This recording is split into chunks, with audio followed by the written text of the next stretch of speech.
नमस्कार, मेरा नाम अनिल कुमार है और मैं एमडी पीजी गर्ल्स कॉलेज राइस नगर में असिस्टेंट प्रोफेसर ज्योग्राफी के पद पर कार्यरत हूँ। आज मैं यूजी की ज्योग्राफी की क्लासेस के लिए छोटे से वीडियो से शुरुआत कर रहा हूँ, जिसमें मैं बताऊंगा कि ज्योग्राफी किसे कहते हैं।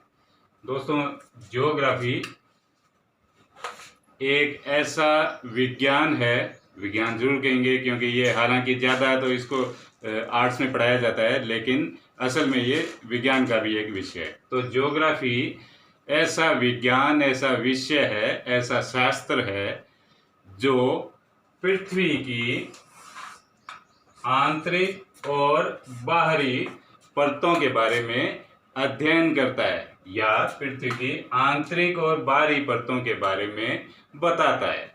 ठीक है, इसके साथ ही हम इस चीज को भी ध्यान में रखेंगे कि ज्योग्राफी है वो मानव और पर्यावरण को हम वातावरण भी कह सकते हैं,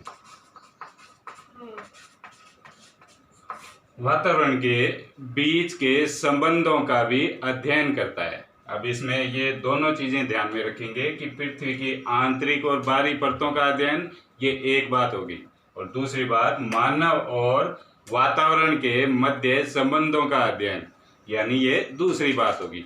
दोनों बातें अलग अलग हैं। ये दोनों बातें ही आगे जो भूगोल है ज्योग्राफी के दो पार्ट करती हैं। दोस्तों, ज्योग्राफी शब्द है वो दो लैटिन शब्दों से मिलकर बना है। ज्योग्राफी क्या है? दो लैटिन शब्दों से मिलकर बना है। कैसे? ज्योग्राफी यानी जियो प्लस ग्राफी। लैटिन शब्द कौन से हैं? लैटिन भाषा कौन सी है? लैटिन भाषा वो है जो लैटिन भाषा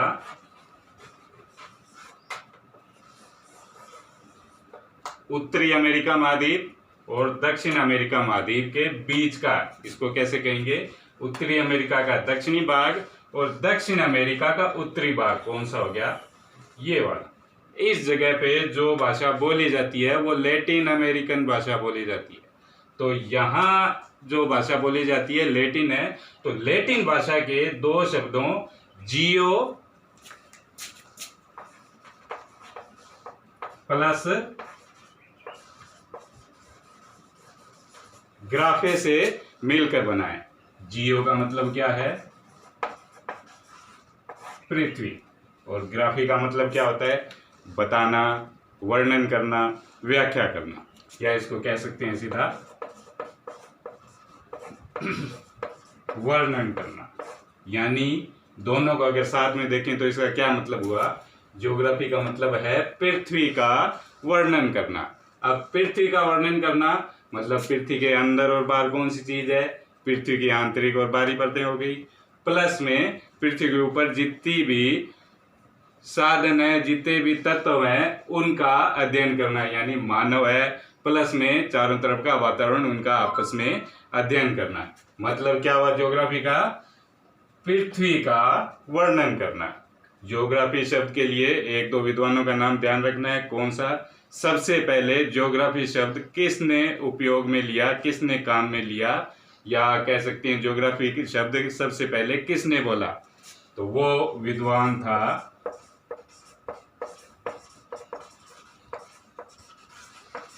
इरेटोस्थेनीज। इरेटोस्थेनीज विद्वान ने सबसे पहले ज्योग्राफी शब्द को काम में लिया था। अब ज्योग्राफी शब्द को इरेटोस्थेनीज ने जब काम में लिया, ये कौन था? इसने ही सबसे पहले, उस टाइम पे जब कोई खास साधन नहीं थे, खास वैज्ञानिक उपकरण नहीं थे, उस टाइम में भी इरेटोस्थेनीज ने पृथ्वी का सही माप कर लिया था। उस टाइम पे भी पृथ्वी का लगभग सही माप कर लिया था। तो सबसे पहले किसने बोला? इरेटोस्थेनीज ने बोला। ठीक है। अब एक शब्द और हम याद रखेंगे, एक विद्वान का नाम और याद रखेंगे। कौन सा है? हेकेटियस। हेकेटियस कौन था? हेकेटियस को भूगोल का पिता कहा जाता है। हेकेटियस को भूगोल का पिता कहा जाता है। इसने क्या योगदान दिया? इसने क्या खास बात की? इसने उस टाइम पे जब कोई प्लेन कोई सैटेलाइट नहीं थे, उस टाइम पे भी हेकेटियस ने ये बता दिया था कि पृथ्वी की जो जमीन है वो चारों ओर से, जितनी भी जमीन है वो चारों ओर से पानी से घिरी हुई है।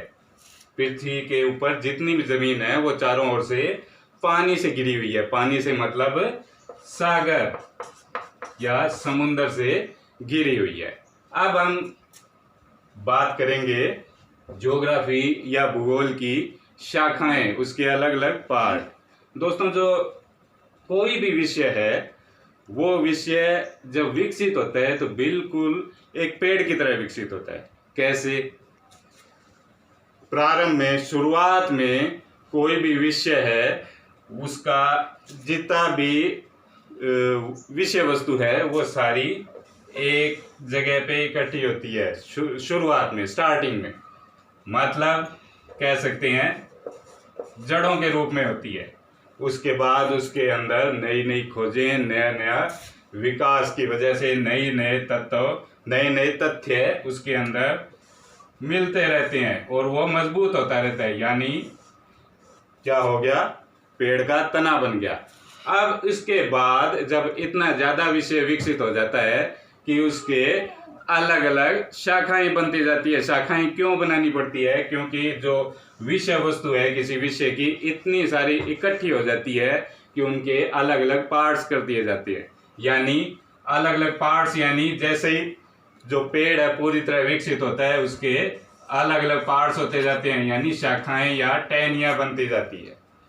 तो इसी तरह जब एक विषय पूरी तरह विकसित हो जाता है, खूब सारी विषय वस्तु उसके अंदर आ जाती है, तब उसके अलग अलग पार्ट करने पड़ते हैं, यानी अलग अलग उसके शाखाएं बनानी पड़ती है। जैसे भूगोल है, भूगोल में जब विषय वस्तु उसका ज्ञान पूरी तरह विकसित हो गया तब उसकी अलग अलग शाखाएं बनी। वो कौन कौन सी बनी? भौतिक भूगोल हो गई, मानव भूगोल हो गई, और आगे पार्ट होते गए। राजनीतिक भूगोल हो गई, आर्थिक भूगोल हो गई, नगरीय भूगोल हो गई। इस तरह इसके अलग अलग पार्ट होते गए। अब अगला जो वीडियो है उसमें मैं बताऊंगा कि भौतिक भूगोल और मानव भूगोल में पार्ट कैसे करेंगे, और भौतिक भूगोल का एक कोई ना कोई टॉपिक लेके मैं स्टार्ट ही करूंगा। धन्यवाद।